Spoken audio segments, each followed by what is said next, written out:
sebuah pertubuhan yang diterajui oleh seorang saudara baru. Luqman Hakim Landi bersama dengan jemaahnya memberi bantuan pendidikan dan makanan berkhasiat secara percuma kepada penduduk di Banten Selatan, Indonesia. Perjuangan hidup tetap diteruskan, pegangan agama menjadi panduan.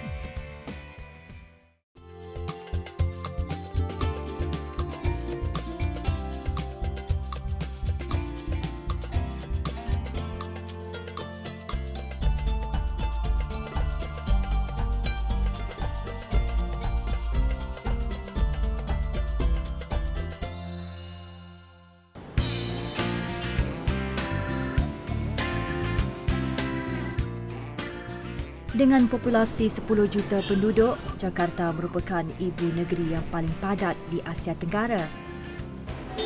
Sesak dan padat, simbol yang mungkin boleh menterjemah kehidupan ibu negeri ini.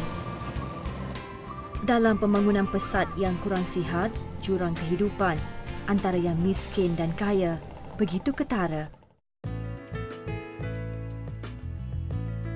Salah satu pertubuhan yang aktif memperjuangkan nasib penduduk Islam miskin di Jakarta, Indonesia ini ialah Jakarta International Muslim Society ataupun JIMS Foundation.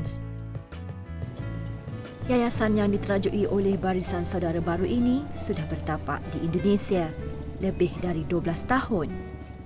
JIMS dibina pada tahun 1998. Di Jakarta, Indonesia, ditubuhkan dengan kerajaan secara resmi dan founder atau pendirinya adalah 3 orang. 1 dari Australia, 2 dari Amerika, dan 3 dari Inggris. Luqman Hakim Landi, Muhsin Maltazos dan Dr. Sulaiman Dufort menerajui Yayasan JIMS dengan pelbagai cabaran.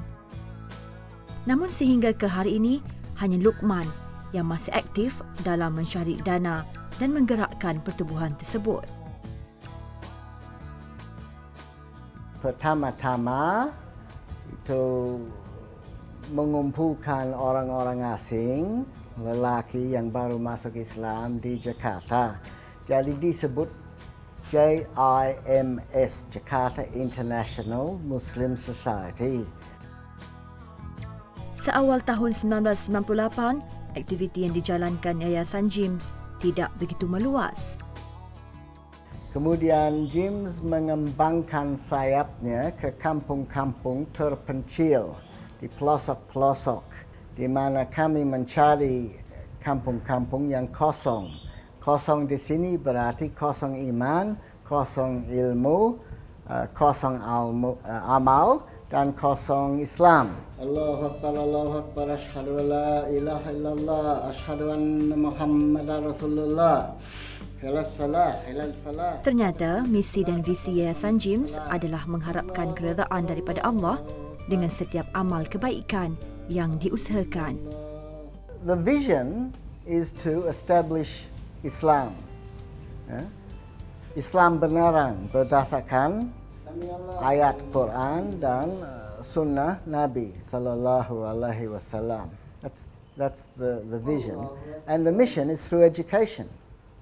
We want to raise the level of consciousness, Islamic consciousness, of the local people in the remote villages where we are active. Untuk menggerakkan sesebuah organisasi adalah mustahil untuk melakukannya secara individu. Kemudian saya panggil orang untuk membantu. Misalnya kami punya banyak relawan, mahasiswa yang bergabung dari masa ke masa. Saya panggil orang untuk membantu. Rosta Wijaya merupakan orang kanan kepada Luqman Hakim. Sudah hampir 10 tahun berkhidmat, kini Rosta Wijaya merupakan antara orang yang paling dipercayai oleh Luqman Hakim. Awalnya saya mulai bergabung di JIM itu tahun 2000. Saya awalnya adalah sebagai guru. Juga saya di samping guru juga waktu itu saya dipercaya oleh JIM untuk menjadi supervisor di lapangan. Karena binaan JIM ini banyak sekolah-sekolah di daerah terpencil. Dan saya ditugaskan di daerah-daerah terpencil untuk mengawasi, mengontrol, juga mendidik warga di perkampungan. Selain menjalankan tugas di lapangan, Rosta Wijaya juga dipertanggungjawabkan untuk mengendali aktiviti harian di Wisma Gyms. Tugas beliau juga merangkumi pengambilan sukarelawan dan petugas harian. Kami rekrutmen relawan itu sendiri memang selektif, tidak asal. Kami juga melihat karakter daripada orang tersebut, apakah dia punya kapasitas, punya keahlian, dan punya kemauan untuk terjun ke masyarakat. Jadi jiwa sosialnya kami nilai. Ternyata pemilihan sukarelawan oleh Gyms tidak dipandang mudah.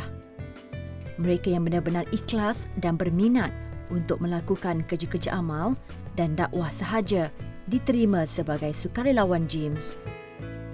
Imran Masudi merupakan guru bahasa Inggeris yang dilantik Gyms sejak setahun yang lalu untuk mengajar subjek bahasa Inggeris di Wisma Gyms.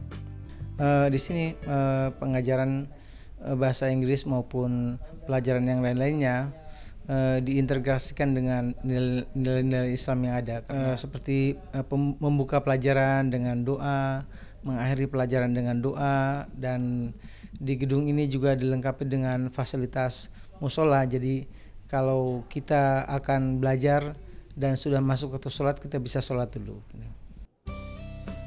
Sebagai sukarelawan Gyms, Imran mempunyai kesedaran yang tinggi dalam melakukan kerja amal agar bantuan dapat disalurkan kepada golongan yang memerlukan. Saya rasa oleh Gyms sendiri harus ditingkatkan agar lebih banyak lagi masyarakat yang mendapat bantuan dan manfaat dari Gyms itu sendiri. Dengan 130 buah sekolah yang telah didirikan, sudah pasti pelbagai rintangan harus ditempuhi.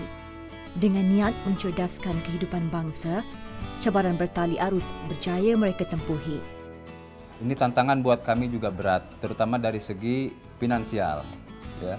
Dari segi finansial, ini terus terang saja memang sangat dirasakan oleh kami saat ini. Bahkan saya juga sering akhirnya ke luar negeri untuk mencari dukungan-dukungan dari luar negeri. Dalam mengembangkan dan memperkasakan ajaran agama Islam, sudah pasti ada pihak yang berniat buruk terhadap usaha mulia ini. Ini diakui sendiri oleh Luqman Hakim yang sudah lama melakukan kerja amal dan dakwah. Mula-mula orang dan kerajaan curigai, ya. Untuk apa ada orang putih, saya berasal dari Australia, orang putih tulen saya, yang lari sana sini di hutan membawa Islam kepada orang Indonesia, dicurigai. Pelan masa hadapan tidak akan berhasil tanpa usaha yang gigih dan niat yang ikhlas. Kepimpinan Gyms dianggap tunjang kemajuan Yayasan Gyms dan masa depan yang cerah buat masyarakat daerah terpencil.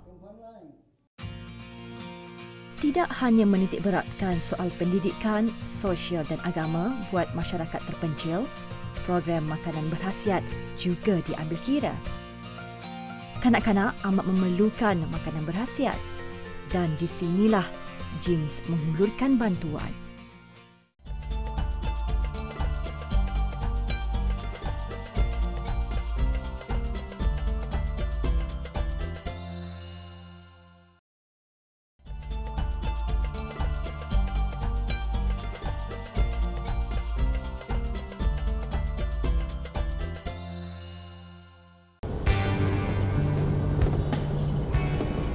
Lokasi yang menjadi pilihan kami adalah Banten Selatan, sebuah daerah terpencil di Indonesia. Perjalanan dari Jakarta ke Banten Selatan mengambil masa hampir 10 jam.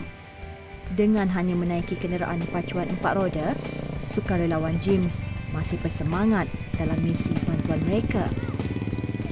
Alhamdulillah kita sudah sampai di lokasi di mana kita pada hari ini akan diadakan penggizian atau pemberian nutrisi kepada siswa-siswi Madrasah Al-Huda yang didirikan oleh Gyms. Ini nama kampungnya adalah Kampung Wanakerta, Desa Wanesalam, Kecamatan Wonosalam, Kabupaten Lebak, Provinsi Banten. Pemberian makanan bernutrisi ini adalah salah satu usaha JIMS dalam meningkatkan tahap pendidikan di daerah terpencil. Ini adalah proses program penggizian yang kali pertama diadakan di sini karena memang JIM terlalu banyak sekolah-sekolah yang harus diadakan program penggizian ini. Jadi ini adalah yang pertama untuk di sini. Ustaz Sadali merupakan individu yang dilantik JIMS untuk memantau perjalanan harian penduduk kampung Wonosalam. Beliau bersama-sama penduduk tempatan amat mengalu-alukan kedatangan JIMS untuk program nutrisi ini. Memang tambahan gizi itu sangat dibutuhkan dan sangat penting sekali untuk anak sekolah, Pak. Karena menyangkut kalau anak itu kurang penambahan gizinya, dia tidak akan semangat untuk belajar. Jika dilihat dengan mata kasar, program nutrisi bermaksud memberi makanan berkhasiat kepada kanak-kanak. Namun pihak JIMS melihatnya dari pelbagai perspektif. Rosta Wijaya memberi penekanan bahawa ibu bapa juga perlu makanan nutrisi ini. Penggizian itu juga bukan untuk siswa saja, tapi kami sasarannya adalah ke wali murid. Karena faktor utama yang harus paham sebenarnya itu adalah wali murid. Ibu bapaknya sebagai orang tua yang harus memahami bagaimana cara mendapatkan gizi yang baik. Selain dari memberi makanan berkhasiat untuk kecerdasan minda anak-anak di sini, Rosta Wijaya melihat program sebegini harus diadakan untuk memberi pendidikan kepada golongan ibu bapa. Kesedaran yang tinggi tentang betapa penting makanan berkhasiat di kalangan penduduk kampung amat rendah dan ini menjadi tanggungjawab JIMS untuk mendidik dan menyampai maklumat yang tepat. Kami harus memberikan penyuluhan kepada mereka, menyadarkan mereka bahwa gizi itu pertama tidak harus mahal dan banyak untuk mendapatkan gizi yang baik yang bisa diberikan kepada anak-anak kita yang ada di sekitar mereka. Cuma mereka nggak paham. Akhirnya kami training juga, kami kasih juga penyuluhan kepada warga bahwa hal-hal yang bisa membuat gizi baik itu tidak harus beli mahal-mahal dari toko. Yayasan JIMS telah membina 130 buah sekolah di daerah terpencil di Indonesia. Antara matlamat JIMS adalah untuk mendidik ibu bapa tentang makanan yang berkhasiat. Yayasan JIMS telah mengatur perjalanan program mereka dengan terperinci demi memastikan tidak ada yang ketinggalan mendapat bantuan. Untuk penggizian ini dalam sebulan 4 kali. Kita datang ke sekolah-sekolah yang kira-kira memerlukan penggizian. Yang sangat perlu, gitu. Semuanya memang harus, tapi kita ada klasifikasi. Mana dulu yang harus didahulukan, mana yang harus ditunda, nanti ada program menyusul. Jadi itu dalam setiap bulan kita targetkan 4 kali turun ke lapangan untuk proses penggizian. Dengan adanya program seperti ini, pelbagai permasalahan mereka dapat diajukan kepada pihak JIMS. Ahmad Sukarta merupakan wakil kaum bapa yang sempat berkongsi pendapat tentang program yang dijalankan JIMS. Saya atas nama wali murid gitu Pak ya, mengucapkan banyak terima kasih kepada JIM khusus itu Pak ya. Karena apa? Karena masalah gizi itu emang saya tahu kemanfaatannya, masalah gizi itu besar untuk anak-anak kami. Cuma kami daerah sini, khususnya saya sebagai wali murid, tidak ada kemampuan untuk membikinnya gitu Pak. Karena apa? Karena ekonomi kami sangat lemah gitu Pak. Rata-rata penduduk setempat di sini tidak berkemampuan untuk mendapatkan makanan yang tinggi nutrisinya. Pekerjaan utama warga Wonosalam adalah sebagai petani kecil. Juhena amat berterima kasih atas kedatangan JIMS ke kampung Wonosalam. Kan penghasilnya setahun cuma 2 kali, cuma setiap panen kan 6 bulan sekali, jadi setahun cuma 2 kali, jadilah ekonomi itu sangat penting. Tapi bagaimana karena seorang petani kecil, pendapatan itu sangatlah kurang dan sangatlah minim sekali, terutama mungkin saya sendiri. Yang saya rasakan hidup saya ini selalu susah gitu, bukan tidak mengerti arti gizi. Karena apa? Karena tadi saya katakan bahwa ekonomilah yang tidak menunjang saya. Siapa yang tidak tersentuh bila melihat anak-anak kecil hidup sebegini. Namun, senyuman di wajah mereka masih jelas kelihatan. Bantuan yang diberikan oleh James memberikan harapan yang besar kepada mereka untuk terus mengenal dan menghayati nilai murni dalam agama Islam. Saya sebagai wali murid berharap kepada Bapak dan memohon untuk bantuannya bagi yang tidak mampu, ya. Untuk yang tidak mampu juga gizinya diteruskan supaya terus anak-anak sehat dan masa depannya yang lebih cerah dan bisa mapan dan bisa terus sekolah tinggi sampai menjadi orang yang baik. Harapan saya dengan proses penggizian ini anak-anak bisa sehat, ya, karena yang saya lihat tadi itu pada umumnya masyarakat kurang memperhatikan dengan anak-anaknya menderita kekurangan gizi. Jadi ke depan mudah-mudahan anak Indonesia ini sehat. Misi memberi makanan bernutrisi tinggi pada hari ini dianggap berjaya. Pihak James juga meletakkan harapan yang tinggi atas kesedaran dan pendidikan yang telah mereka turunkan agar penduduk kampung sedar tentang khasiat makanan bernutrisi. Pendidikan tunjang kepada masa depan yang cerah. Yayasan James terus membantu masyarakat daerah terpencil demi masa depan anak-anak yang lebih cerah.